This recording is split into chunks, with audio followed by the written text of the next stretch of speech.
রক্ষার জন্য আমরা আজীবন মৃত্যু পর্যন্ত যুদ্ধ করে যাবো ইনশাআল্লাহ। এটা স্পষ্ট আমাদের বার্তা। যারা ইসলাম প্রিয় মানুষ বাংলাদেশে, যারা সার্বভৌমত্ব রক্ষা চায়, সেই মানুষদেরকে নিয়ে আগামীর বাংলাদেশে রক্ষার আন্দোলন ইনশাআল্লাহ আমরা চালিয়ে যাব। আমরা আজকে একটা ঐতিহাসিক জায়গায় দাঁড়িয়েছি, যে ঐতিহাসিক জায়গার মধ্যে বাংলাদেশের প্রধান কবি নজরুল ইসলামের কবর রয়েছে। যিনি বলেছিলেন মসজিদেরই পাশে যেন আমার কবরখানি হয়। তিনি এই কথা কেন বলেছিলেন? আমরাও সেই আজাদী আন্দোলনের সূচনা করেছি।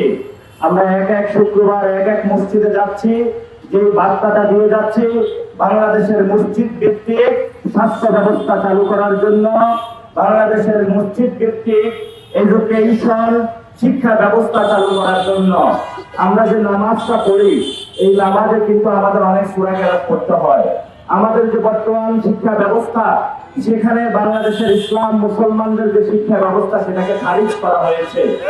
এই জন্য আমরা মনে করি মসজিদ ভিত্তিক ইসলাম প্রসার করার জন্য, মুসলমানদের অস্তিত্ব টিকিয়ে রাখার জন্য স্বাস্থ্য ব্যবস্থা, অর্থনৈতিক ব্যবস্থা এবং শিক্ষা ব্যবস্থাকে পুনর্গঠন করার জন্য আমাদের প্রজন্মের যারা তরুণ বৃদ্ধা বনিতা রয়েছে, সবাই আমরা ঐক্যবদ্ধভাবে নতুন আন্দোলনের সূচনা করতে যাচ্ছি। দ্বিতীয়ত, এই আমাদের পাশে রয়েছে বাংলাদেশের গণতন্ত্রের শহীদ, ভারতীয় আধিপত্যের বিরুদ্ধে যিনি চোখ রাঙিয়ে কথা বলেছিলেন, বাংলাদেশের মুসলমানেরা, বাংলাদেশি ভাইয়েরা, তোমরা দরকার ঘাস খেয়ে হলো সীমান্ত রক্ষার জন্য অস্ত্র বানাও। আমাদের শহীদ উসমান হাদি ভাই এইখানে হলো আমাদের পাশে ঘুমিয়ে রয়েছেন।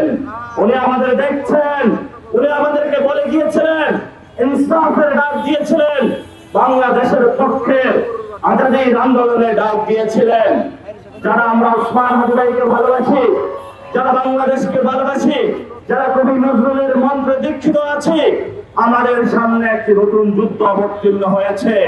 সেই যুদ্ধের মধ্যে চলে এসেছে গেরুয়া রক্ষী বাহিনী, যারা আমাদের সীমান্তে শুধু 2000 থেকে 2026 সাল পর্যন্ত 2025 জন মানুষ বাংলাদেশি নাগরিককে তারা হত্যা করেছে।